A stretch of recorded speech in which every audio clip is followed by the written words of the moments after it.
still awake. And I'm honored that you took the time to be here. And look, the votes, goes without saying, the votes are still being counted. And clearly your voices are still being heard.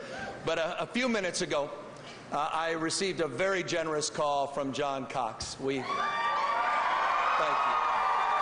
you. We congratulated each other on a hard-fought race, and now I want to congratulate each and every one of you. Because you stood for courage for a change. And now I can stand before you knowing I will have the incredible privilege of serving as your next governor. But this victory is really your victory. Because of you, the future belongs to California. It's been a tough 2 years, but tonight, America's biggest state is making the biggest statement in America. We're saying unmistakably and in unison that it's time to roll the credits on the politics of chaos and the politics of cruelty. Now is time for going far and going together. Now is the time for decency, for facts, for trust, and now is the time for truth. Now is time for leaders to lead.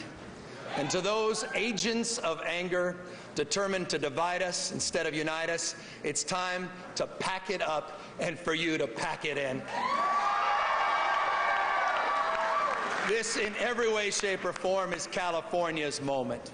And to those who wonder whether polarization is permanent, who think today's big dreams are tomorrow's broken promises, who question whether a 40 million person melting pot of different faiths, different families and futures can live and prosper together, California is your answer. The sun is rising in the west and the arc of history is bending in our direction. Because this is not just a state of resistance. California is a state of results. California is America's coming attraction, a rocket-fueled engine of human industry and innovation, the nation's greatest job creator, and the 5th largest economy in the world. But the true genius of California isn't the value we work for, it's the values we fight for. This is a state where, we don't criminalize diversity, we celebrate diversity. We don't reject, we protect the most vulnerable. We don't put profit and loss ahead of clean air. We don't put profit and loss ahead of clean water and clean coastlines. We don't regulate a woman's body more than we regulate assault weapons on our streets. We don't demean, we don't discriminate, and we don't demoralize. We don't separate families, and we don't lock kids in cages. At our best, we always stand up, we step in, and we fight for what's right. See, there's a reason why California's dream is America's leading brand. Because California's dream has always been and always will be too big to fail and too powerful to bully. And here's the thing. The California dream, it's not binary. Every day we show how human endeavor can be both lucrative and inclusive. They aren't mutually exclusive. We don't just want success in the right hands, we want it in everybody's hands. But let's be honest, there's no doubt about this, the dream is still too distant for too many. We're a land of plenty, but we are far from perfect. Too many Californians are being priced out of housing, of health care, and higher education. Too many workers are feeling the ever-tightening squeeze of automation and wage stagnation. Too many children are growing up in poverty and starting school from behind. In many ways, in many places, we are simultaneously the richest and the poorest state. But after traveling California from region to region in a bus fueled by perpetual optimism, I'm more convinced than ever there's no problem in California that isn't somehow, somewhere being solved by a Californian. That's what Californians do, right? We're the most diverse state in the world's most diverse democracy. Californians by birth, Californians by choice, every generation, overcoming every conceivable border and bias, all part of the same journey to ascend and succeed together. Over our own journey, in the course of this campaign, I've seen it in the hopeful faces of many. I've heard it in their indelible personal stories. I've seen it in the donut store owner in Garden Grove beaming with pride because his daughter was the first in their family to attend college. I've seen it in Miss Jackie, the union home care worker in Lancaster, who dedicates her life to helping other human beings live their final days in dignity. I've seen it in Greg, an heroic homeless veteran just a few weeks back, after years and years of struggle with addiction, has found a new path thanks to treatment and job training.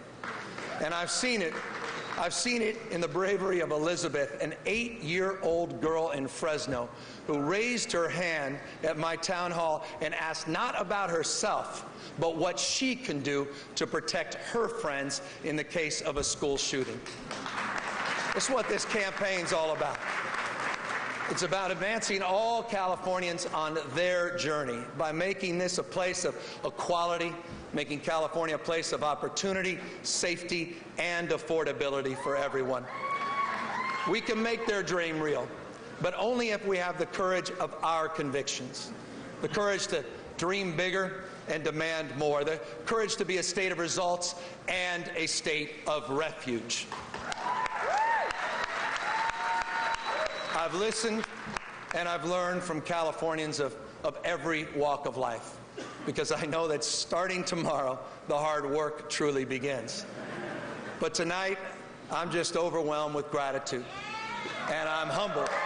I'm humbled to accept this awesome responsibility, because I know what we can accomplish working together, transforming the politically impossible into the practically inevitable.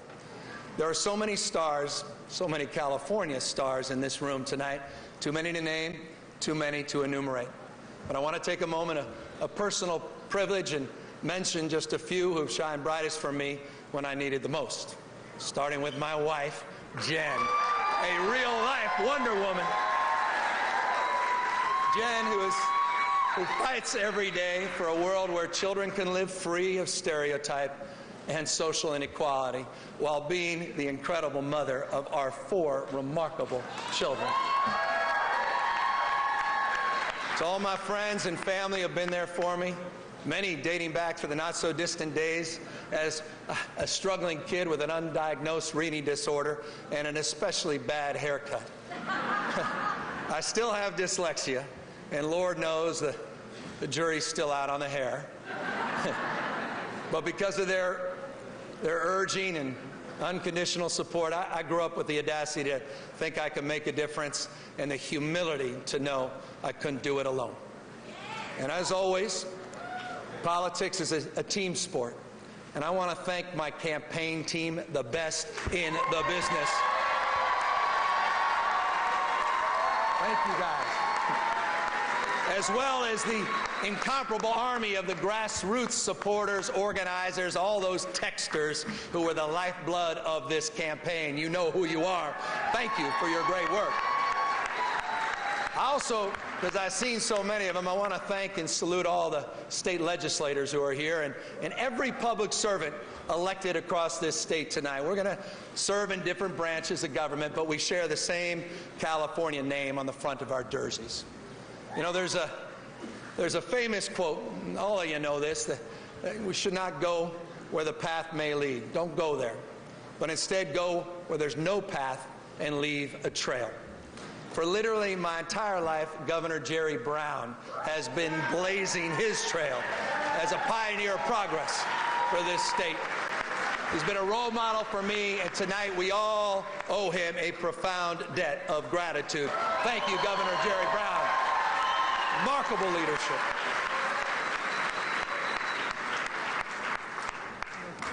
Robert Kennedy, I thought, always said it best. He said, few will have the greatness to bend history itself.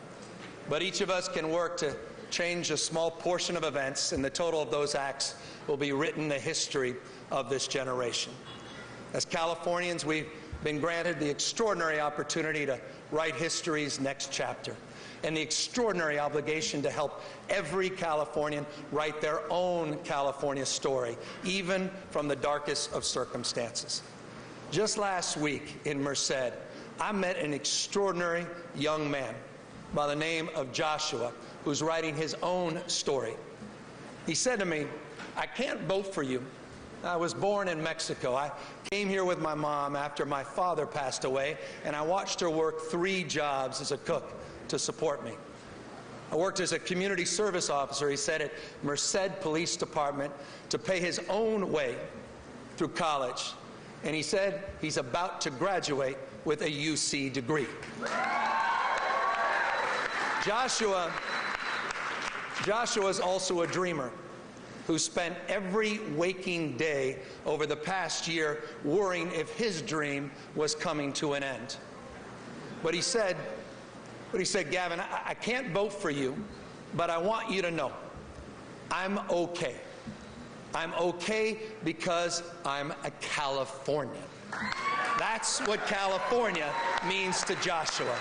That's what California means to the world.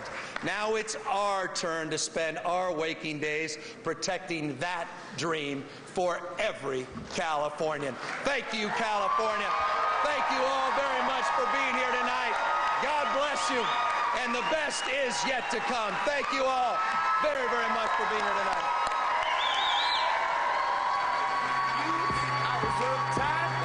Thank you.